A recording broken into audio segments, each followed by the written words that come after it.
Hey guys, are you looking for a new project idea that has virtually endless possibilities for customization? Well, I've got what you're looking for. We're going to make some wood and epoxy coasters. Whoa, wait a minute. Don't click off the video and check out another cat video. Check out the pictures of some of the sets that I've made and you're going to see what I mean.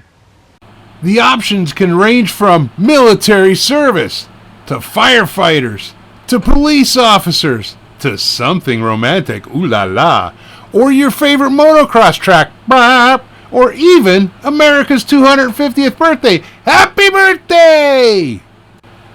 Okay, the first thing you need to do is decide on the dimensions of your coasters. I'm keeping it simple with 3.5 by 3.5. Now go ahead and cut your blanks for the coasters. Me, I put 4 coasters to a set. You can do however many your little heart desires. Alright, as you can see here, I've already put a vise on my drill press. That way, I can make these things repeatable time after time. So you just put the coaster blank in there, and you're going to use your Forstner bit. In my case, it's a 3-inch Forstner bit, and I'm just going to keep going down here. I got to slow down, huh? But I'm just going to keep going down here. I have the depth adjustment set, and it's going to be easy to repeat these things. We have all the pieces cut for our project and ready to go.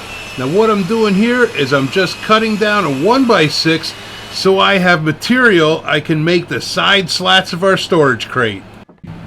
Now as you can see here, I made a little, jig with some boards and a couple of clamps just to make sure that when I nail this sucker together, everything is straight as an arrow. And now it's time to put on the side slats. I always start at the bottom so I can just use my workbench to make sure that one's straight. Now all I do is I use a spacer that I've cut, put that in there, put on the middle slat, and nail that sucker down. And for the top slat, I'm just going to go ahead and flip everything upside down so I can use my workbench again to make sure everything's level, and we're going to attach that. And when it comes to the second side, it's just rinse and repeat over again. Okay, let's turn our attention back to these coasters now, shall we? We're going to take the first step in getting the graphics in these things. And what we're going to do is I'm going to use Mod Podge, which you can see half the bottle right there. But I'm going to use that. Not only does that form a seal in there because there is quite a bit of exposed end grain inside that, but it's also going to serve as an adhesive once we put our graphic in there. The finished project. I should have been an artist. Well, it's all ready to put our graphic in there, so let's go get that lined up and put it in there and press it down so it stays and it's nice and even. Then just put a little bit of weight on that and put it to the side and let it dry for about a day or so. Once that's dry, we're going to grab our Mod Podge again and put a light coat on top of the graphic to seal it so the epoxy resin doesn't cause the inks to run. I'm going to show you an example of what happens if you don't do that.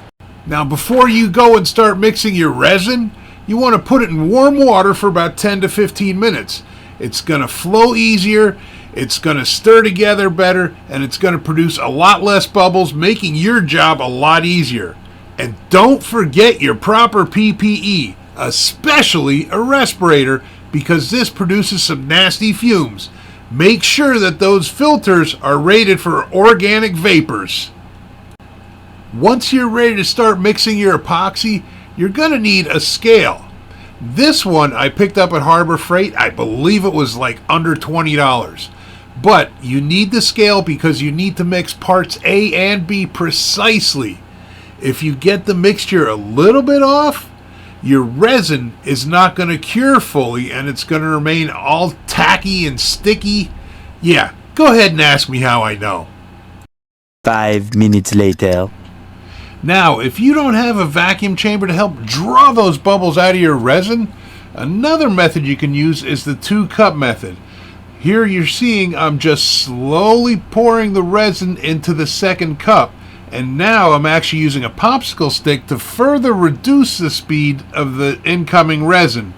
This will, believe it or not, help you to reduce the bubbles in your resin. And now for the fun part, pouring the resin into your coasters.